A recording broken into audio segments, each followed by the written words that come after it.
You've hit the road and your motorcycle has hit the deck. Unfortunately, whether it's dirt bike weekend or rally season, I've seen far too many people fail at strapping down their motorcycles. So let's talk how to tie down your motorcycle correctly.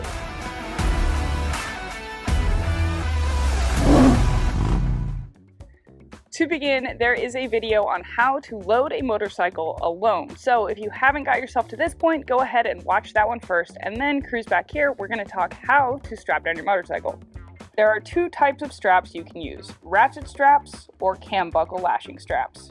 Cam buckle straps are easy to use alone as you can tug on them and they will tighten. But ratchet straps typically can apply more force. Whatever you do, don't buy cheap ones. This thing's keeping your motorcycle safe. You should also opt for soft straps like this for your motorcycle. However, if you don't have them, here's a hack of how you can make a loop out of a strap so that it's got a softer contact area. Making these loops or using soft straps can be extra important if you're navigating around a fairing on your motorcycle.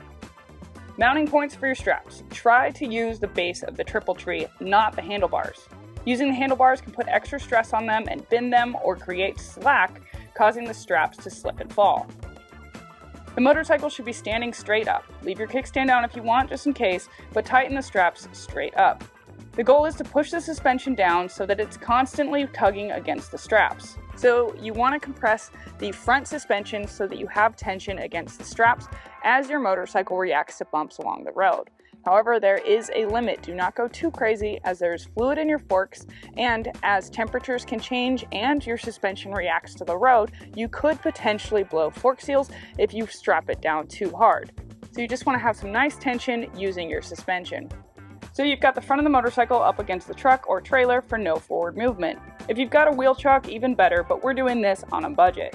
More often than not, I've seen people throw a strap around the rear tire and yank on it as if it's done something personally wrong to them. A better method, though, is similar to the front, using the suspension to control the bounce. Find a solid mounting point, not luggage racks or cosmetic pieces. They will rip off.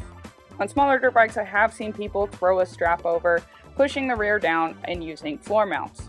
But if possible, especially on larger bikes, hard mounting points are best. Again, you just want to control the suspension unlike a toddler in a bounce house. Tie up excess ends of the straps so nothing catches and you don't look like a ribbon dancer as you drive. Now give it a good shake and say every dad's line, that ain't going anywhere. Additionally, this can be rather motorcycle and vehicle specific. However, at least this should be a good start to get you safely carrying your motorcycle down the road. And should you ever need them, Law Tigers are America's motorcycle lawyers that are advocates for injured motorcyclists with zero upfront costs to you.